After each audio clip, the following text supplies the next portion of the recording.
Peringatan, animasi ini dibuat dengan tujuan sharing pengalaman pribadi sang pengirim cerita. Dimohon untuk menghargai cerita tanpa menyudutkan beberapa pihak. Selamat menikmati.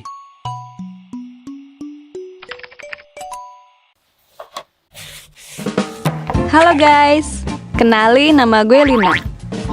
Gue adalah mahasiswi asal Yogyakarta yang saat ini sedang magang di salah satu perusahaan ternama di Jakarta. Yap, saat ini gue sedang merantau jadi anak ibu kota. Gue magang di Jakarta kurang lebih udah 6 bulan. Dan sekarang gue masih 1 minggu pertama di sini. Ya, so far so good sih. Belum ada sesuatu yang gimana-gimana gitu di sini. Semuanya masih sangat aman, tentram, dan damai. Di tempat magang gue tuh orang-orangnya baik banget. Gue sampai kaget. Ternyata orang Jakarta pada baik-baik ya. Apakah ini ilusi Genjutsu Uchiha Itachi?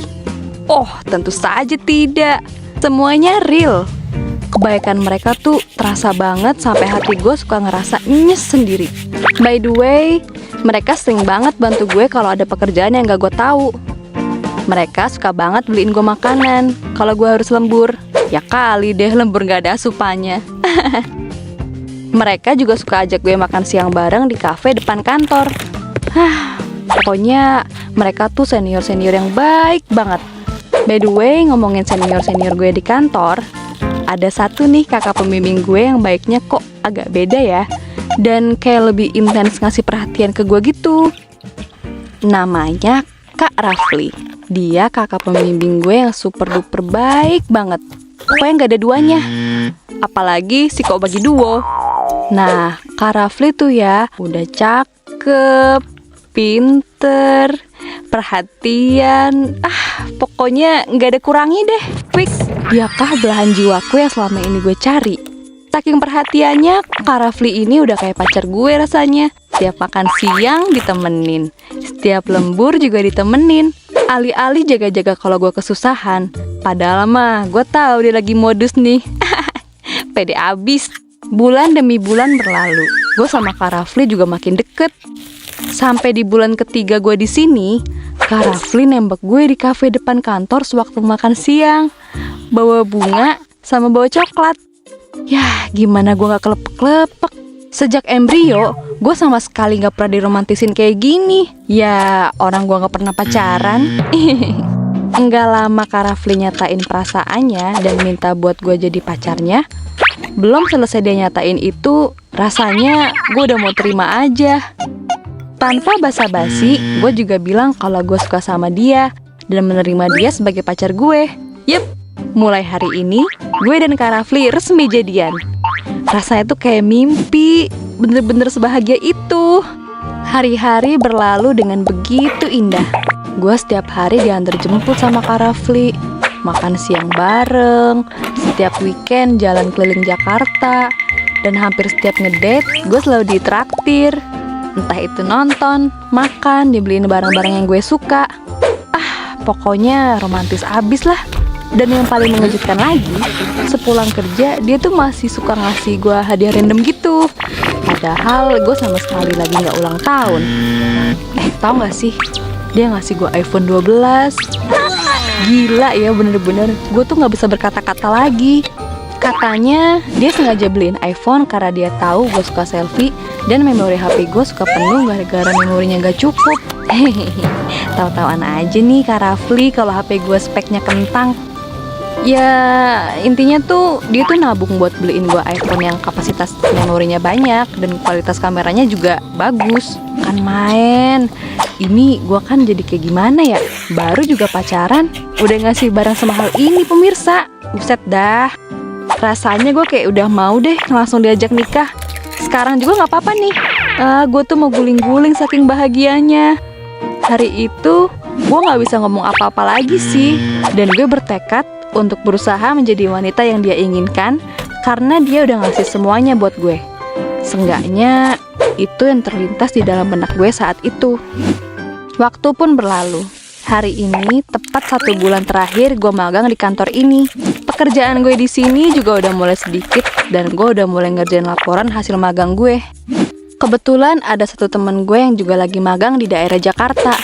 Jadi gue bisa ngerjain laporan magang bareng dia. Tempat magang kita juga gak jauh banget jaraknya. Nah, teman gue ini namanya Edo. Teman kelas yang cukup aktif dan lumayan pinter. Jadi ya lumayan lah ya buat bantu. Hari ini rencananya gue sama Edo janjian buat bikin laporan bareng sepulang magang. Pas gue siap-siap mau OTW, Kak Rafli udah nungguin gue di parkiran. Gue lupa bilang kalau hari ini gue mau ketemu Edo. Mumpung ketemu, akhirnya gue sekalian izin. Setelah gue izin, Kak Rafli mulai agak beda. Ekspresinya kayak marah gitu. Tapi karena gue udah terlanjur janji sama Edo, ya akhirnya gue buru-buru pamit dan samperin si Edo. Keesokan harinya, Kak Rafli tiba-tiba datengin kosan gue. Dia marah-marah. Dia minta gue jauhin Edo. Padahal kan gue sama Edo gak ada apa-apa. Cuma saling bantu ngerjain laporan, dan itu cuma sekali. Tapi Kak Rafli gak mau denger penjelasannya. Dari situ, Kak Rafli berubah 180 derajat. Dia sering banget marah-marah gak jelas, nyerocos ini itu, sampai semua jenis nama binatang dia keluarin. Bahkan gak jarang dia main tangan. Plak-plok, plak-plok, ceplas. Tangan dia tuh enteng banget buat nyakitin gue. Jujur, gue gak kuat banget sama perubahan sifat dia. Ternyata orang yang gue pikir terbaik buat hidup gue sendiri justru orang yang bakal jadi mimpi buruk buat hidup gue. Akhirnya gue minta putus, tapi dia gak mau diputusin. Sampai dia ngacem-ngacem gue yang enggak. Nih orang bener-bener gak waras.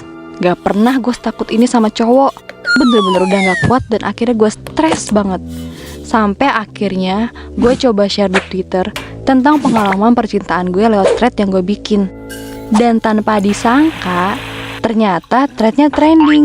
Dan gue dapat banyak support dari orang-orang yang bahkan ada yang nawarin gue konsul gratis di psikolog dan psikiater.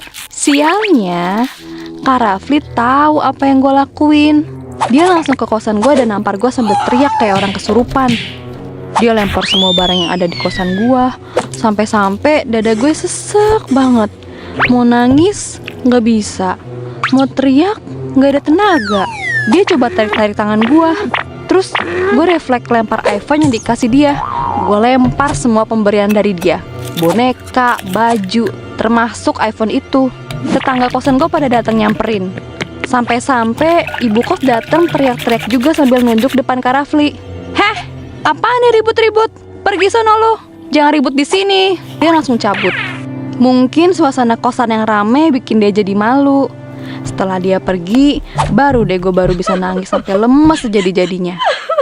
Seminggu setelah kejadian ini, gue baru ngeberaniin diri buat ke kantor lagi untuk ngurus laporan gue dan sekalian pamit.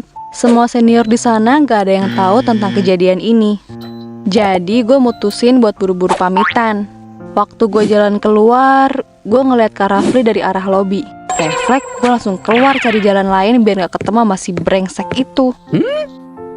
Akhirnya gue balik ke Yogyakarta bareng sama si Edo plus kondisi mental gue yang masih hancur lebur.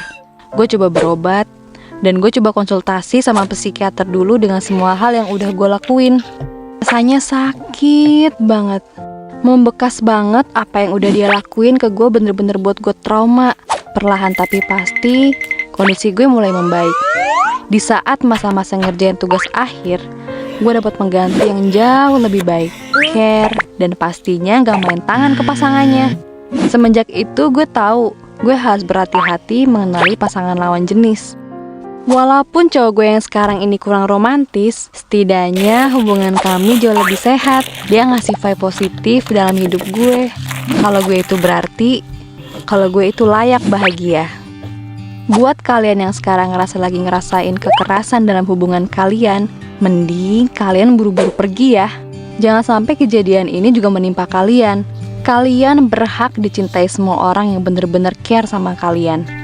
Karena orang yang care gak akan pernah main fisik.